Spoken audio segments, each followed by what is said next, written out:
여러분, 우리는 예외 없이 모두가 다 얼굴도 다르고 살아온 삶을 또 내용도 다르고 우리의 생각도 다를 수 있지만 공통점이 있는데, 우리 모두는 다 가정이라는 울타리에서 태어났어요. 엄마, 아빠 그 사이에서 태어난 거예요. 그리고 가정이라는 울타리 속에서 자라났습니다. 그리고 우리는 그 가정 속에서 행복을 누리도록 그렇게 디자인이 되어 있어요. 사람은 누구나 가정에서 태어나고 가정에서 자라고 가정에서 행복을 누리도록 하나님이 이렇게 만드셨는데, 사람들은 가정에서 행복을 누리지 못하니까 자꾸 다른 곳에 가서 그 허한 마음을 채우려고 하는 거예요. 성경은 우리 사람은 가정에서 행복을 누리도록 만드셨는데, 가정에서 행복을 찾지 않고 다른 곳에 가서 그 빈 마음을 채우려 하다 보니까 점점 가정이 어려워져 가는 겁니다. 황폐해져 갑니다. 겹게하는 가정들이 깨어져 가는 거예요. 여러분, 세상 어느 곳에 가서 어떤 성공을 한다 할지라도 여러분들이 가정의 실패를 보상하지 못한다는 것이죠. 우리 능력이 있어서 세상에서 굉장한 명예를 얻고 굉장한 부를 추구하고 굉장한 자리를 얻었다 할지라도 그 모든 성공 또한 가정이 깨어지면 아무 의미 없는 성공이라는 것이죠. 우리는 오로지 하나님이 디자인한 그 가정이라는 울타리 속에서 행복을 누리도록, 거기서 누리는 그 행복이 진짜 행복이거든요. 근데 거기서 찾지 않고 바깥에서 다른 사람에게 행복을 찾으려 하다 보니까 인생이 어려워지고 후회되고 가정은 점점 황폐해지는 그런 경우가 얼마나 많은지 모릅니다. 사랑하는 우리 하나님께 교우 여러분, 이번 한 달 동안 여러분들이 이 예배를 통해서, 하나님 앞에 드리는 이 예배를 통해서 이 존중회라는 주제의 말씀 함께 나누면서 여러분의 마음속에 잃어버렸던 그런 것들 다시 찾는 그런 시간 되시기를 바랍니다. 여러분 가정이 다 괜찮은 가정일 수도 있겠지만 더 좋아지는 그런 은혜가 있기를 주님 이름으로 축복합니다. 겉으로는 참 좋아 보이는데 그 속에 들어가 보면 또 아픔이 있죠. 그것까지도 여러분들이 이 한 달 동안 하나님 앞에서 우리의 바른 관점을 찾고 바른 생각을 가지고, 나는 가정에서 태어나고 가정에서 자라고 가정에서 행복을 누리도록 디자인되어 있구나. 그래서 가정의 소중함을 알고 존중하고 귀히 여기면서 점점 회복되고 좋아지는 그런 가문 되시기를 예수님 이름으로 축복합니다. 오늘 성경에 두 가정을 우리에게 보여줘요. 엘리의 가정이 나오고요, 엘가나의 가문이 나와요. 이 두 가문을 비교하면서 우리에게 보여주고 있습니다. 엘리의 가문은 대제사장의 가문이에요. 그러니까 그 당시에 대제사장의 가문은요, 벌써 명문 가정입니다. 권력과 부의 상징이에요. 그게 엘리의 가정이거든요. 근데 그 가정이 굉장히 좋은 가정인데 점점 쇠퇴해 갑니다. 서산에 지는 해처럼 점점 기울어져 가요. 가세가 기운다는 거예요. 근데 또 하나의 가문이 나오는데 엘가나의 가정이에요. 그런데 엘가나의 가정은 너무너무 평범한 가정입니다. 사무엘상 1장 1절에 이 사무엘상 시작하면서 엘가나의 가정을 소개를 하는데 보니까 에브라임 산지 라마다임 소빔의 에브라임 사람 엘가나라는 사람이 있다, 이렇게 말합니다. 에브라임 산지, 그 산속 초라한 곳에서 엘가나의 가문이 거기 있었다는 거죠. 누구도 알아주지 않는 초라한 가문입니다. 그런데 이 가문은 점점 돋는 아침의 해처럼 밝아져 가는 거예요. 점점 좋아지고 점점 창대해 가는 것을 우리에게 보여줘요. 그래서 엘리의 가정은 점점 쇠퇴하고 엘가나의 가정은 점점 좋아지는 것을 보여줍니다. 이 두 가문을 대조시켜요. 우리는 이 두 가문을 보면서 우리 가문이 이쪽이야 여러분 살펴보시고요, 여러분 가문들이 엘가나의 가문같이 갈수록 좋아지고 점점 돋는 해처럼 정오의 햇살같이 빛나는 그런 꿈을, 여러분 가정에 대한 꿈을 꾸시기를 바랍니다. 하나님이 두 가문을 보여주신 이유가 있습니다. 우리에게 그 말씀을 주시고 싶은 것이죠. 자, 이 두 가문을 비교했는데 이 가문이 전혀 다른 세 가지가 있어요. 우리 이 세 가지, 뭐가 이 가정을 이렇게 만들었을까? 우리 그것을 한번 살펴보는 겁니다. 자, 첫 번째는 이 두 가문이 하나님에 대한 태도가 다른 거예요. 하나님에 대한 태도, 그것 때문에 한 가문은 기울고 한 가문은 올라가는 것입니다. 자, 오늘 12절에 보니까요, 오늘 본문 시작하면 12절에 엘리의 가정을 이렇게 얘기합니다. 우리 같이 읽어봅니다. 엘리의 아들들은 행실이 나빠 여호와를 알지 못하더라. 여러분, 이 말씀 보면 참 우리 생각을 많이 하게 해요. 한 가문을 얘기할 때 그 집의 아파트 평수, 집의 크기, 땅, 이런 걸 얘기하지 않아요. 그거와 그 가문은 아무 상관없다는 겁니다. 어떤 집에 살아서 그건 아무 상관없고, 중요한 것은 그 가문의 가족, 구성원들, 사람을 얘기하는 거예요. 그래서 엘리의 가정의 아들, 자식들, 엘리의 아들들을 얘기하는 겁니다. 그 아들들을 뜻하면 행실이 나쁘대요. 그래서 여호와를 알지 못했다, 이렇게 표현을 합니다. 세 번역 성경에는요, 그들은 주님을 무시하였다. 여호와를 알지 못했다, 요거를 하나님을 무시했다, 이렇게 표현했어요. 여러분, 이 엘리 아들들은 홈리와 비느하스입니다.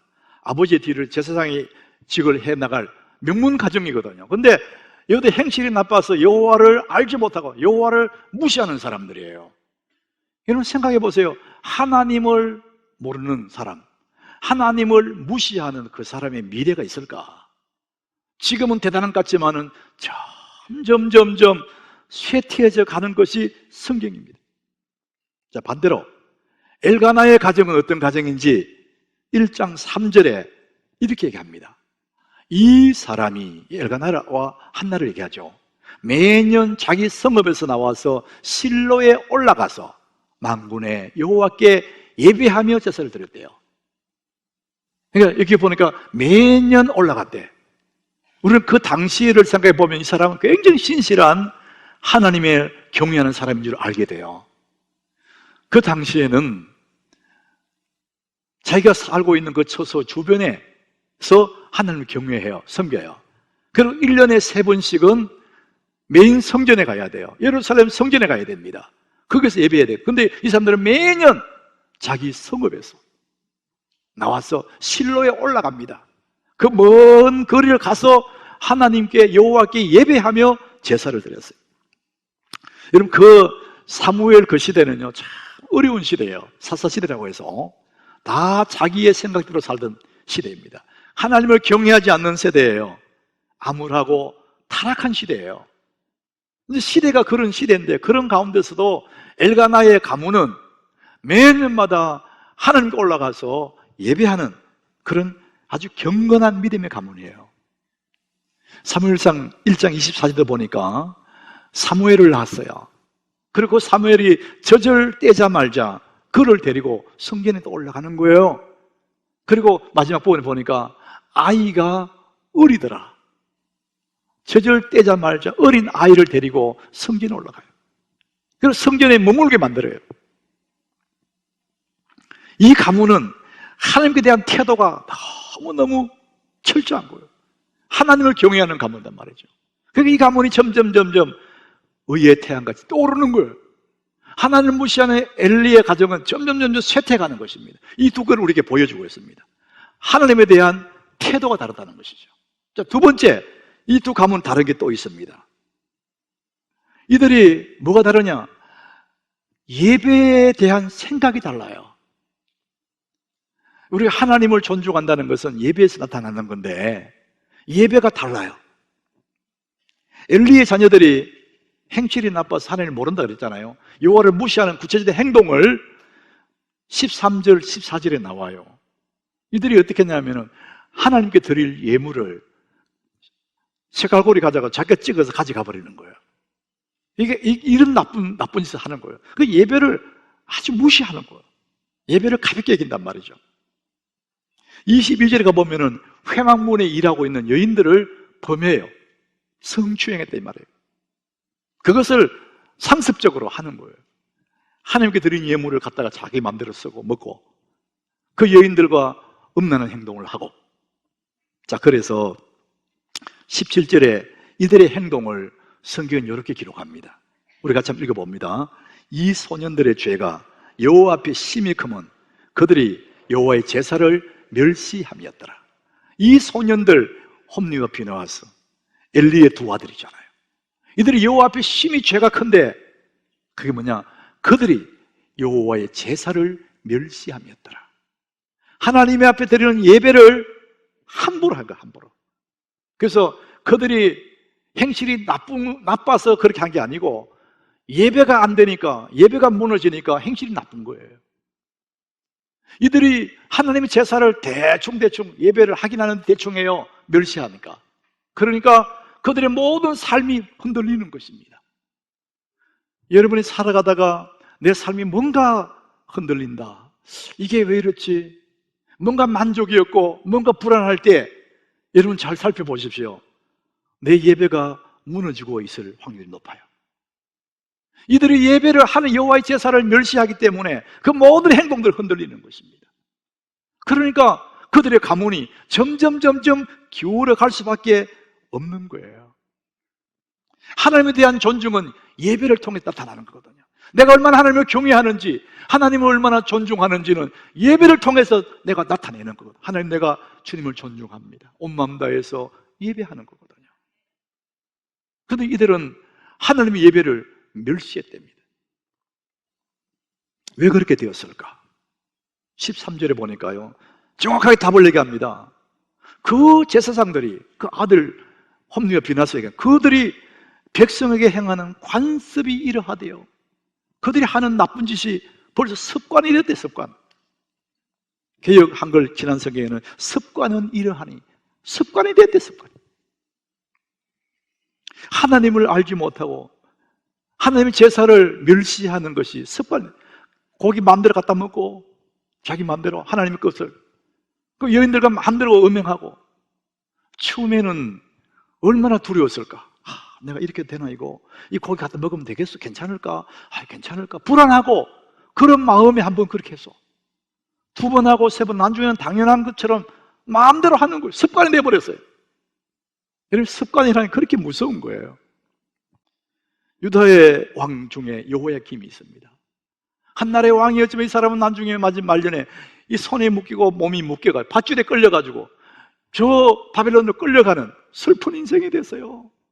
어떻게 왕이, 그것도 하나님 택한 나라 백성 유다의 왕이 밧줄에 묶여가지고 남의 나라에 끌려가느냐, 얼마나 슬퍼요. 왜 그렇게 됐을까? 성경은 정확하게 말합니다. 예레미야 22장 21절. 왜 그렇게 된지를 얘기해요. 네가 평안할 때, 평소에 평안할 때 내가 네게 말하였으나 네 말이 나는 듣지 않으리라, 이랬다는 거예요. 나는 안 듣는다. 네가 어려서부터 내 목소리를 청종하지 아니함이 너의 습관이다. 어릴 적부터 하나님 말을 안 들어요. 그게 습관이 됐어요. 그래서 그 습관이 그 인생을 불행하게 만들어버렸어요. 나쁜 습관 하나, 여호야김의 어린 시절의 나쁜 습관 하나가 그 인생을 망하게 했다고 합니다.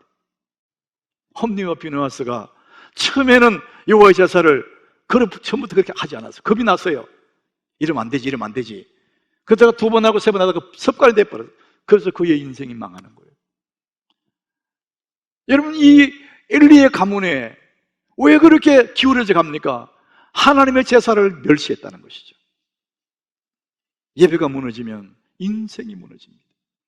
여러분 삶의 예배를 빼고 나면 인생이 없는 거예요. 여러분, 예배를 귀하게 여기시기 바랍니다. 내 삶에 하나님께 경외하는 예배가 없어지면 내 인생 자체가 없는 거예요. 엘가나의 가문, 이 사무엘의 가정에 보면은요, 달라요. 오늘 보면 18절에 이렇게 얘기합니다. 우리 같이 한번 18절을 같이 읽겠습니다.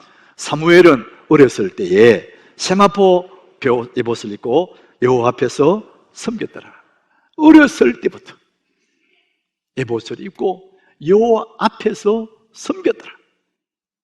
그의 아버지 엄마는 이 사무엘 어릴 적부터 예배의 습관을 길러주는 거예요. 여호와 앞에서 섬겼더라 이렇게 말을 합니다.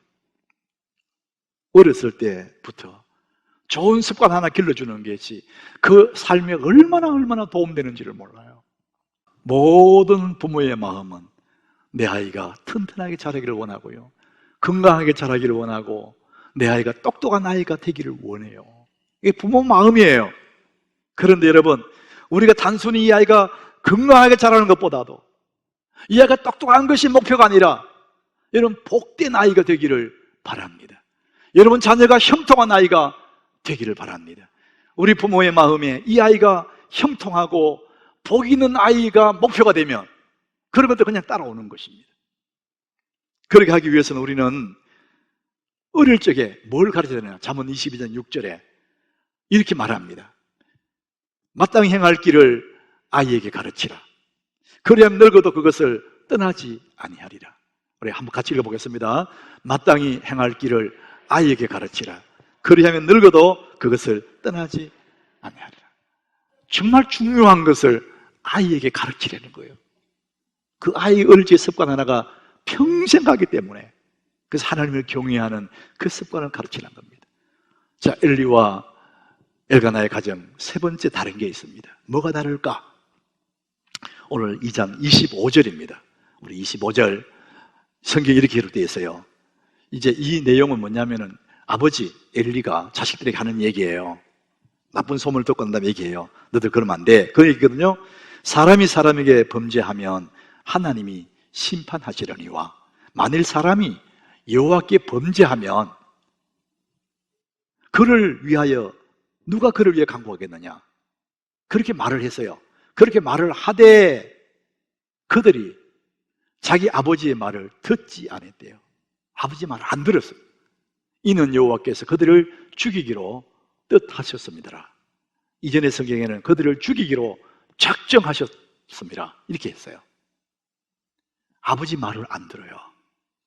안 되는 가문, 점점 기울어져 가는 엘리의 가문에는 아버지 말을 안 들어요. 그러니까 하나님께서 그들을 죽이기로 작정했다는 거예요. 너무나 무거운 말이잖아요. 여러분, 이 엘리는 아버지이기도 하지만은 영적인 부모예요. 영적인 지도자입니다. 아버지 말도 안 듣고 영적인 지도자의 말도 안 들으면 결국 자기 마음대로 하겠다는 거거든요. 그의 미래는 없다는 것입니다. 우리의 신앙생활 정말 잘 할 수 있는 비밀이 하나 있어요. 그것은 영적 지도자의 말을 잘 듣는 겁니다.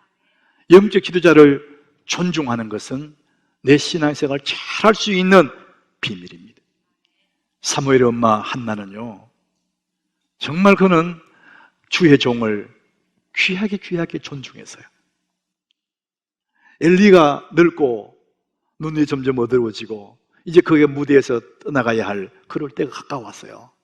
그러니까 말로 인기 없는 그런 하나님의 사람이에요. 그럼에도 불구하고 그가 말할 때 그대로 받아들였어요. 그가 말하는 것을 그대로 받아들이고 그 아들에게도 가르쳐요. 사무엘상 2장 11절에 이렇게 말합니다. 성경은 이렇게, 엘가나는 라마의 자기 집에 돌아갔어요. 근데 그 아이, 사무엘이죠. 그 아이는 제사장 엘리 앞에서 여호와를 섬기니라. 하나님을 섬기는데 누구 앞에 있다 그래요? 제사장 엘리 앞에 있다 그래요. 성경 정말 우리의 마음을 생각하게 만드는 구절이에요. 사무엘이 하나님을 섬기는데 어디 섬기느냐? 그 아이는 제사장 엘리 앞에서 여호와를 섬겼다. 이제 무대에서 사라져가야 할 그 눈도 어둡고 영적도 어두운 그 엘리에게 수업을 받는 거예요. 그들의 교훈을 받고 있는 거예요. 여호와 엘리 앞에서 여호와를 섬겼다 이렇게 말합니다. 여러분, 주의 종을 떠나서는 건강한 신앙이 없습니다. 제 아무리 기도 많이 하고 제 아무리 성경을 많이 읽고 애를 쓴다 할지라도 하나님의 종이 없으면, 여호와의 종과 등을 지고 나면 건강한 신앙은 없습니다. 신앙이 자라지 않습니다. 이게 보이지 않는 신앙생활의 비밀이에요. 여러분 자녀들을, 목회자를 정말 존경하도록 가르치면 그 아이는 평생 신앙에서 떠나지 않습니다. 이게 중요한 것입니다. 요즘 다 마스크 쓰니까 저도 마스크를 썼었어요. 누가 주는 마스크, 새카만 마스크 있잖아요. 연예인들이 쓰는 그 마스크, 새카만 마스크. 그리고 거기다가 선글라스도 제가 꼈어요, 선글라스. 그러니까 새카만 데다 새카만 걸 꼈어요. 여러분 상상해보세요. 얼굴에 마스크 이만해, 크더라고요. 이만한 거. 그냥 선글라스 꼈어요, 새카만 거. 그럼 내가 드러나는 것은 이쪽밖에 없어요, 저기 이렇게. 다 가렸어요. 이제 그렇게 갔어요. 양복 입지도 않고 일반 평복을 입고 갔어요. 갔더니 그 중에 어느 꼬마가, 우리 교회 주일학교 나온 꼬마 아이가 나를 보고는요, 목사님 안녕하세요 이러더라고요. 난 너무 놀랐어요. 어떻게 알았을까? 드러나는 게 없어요. 눈 가렸죠, 얼굴 다 가렸어요.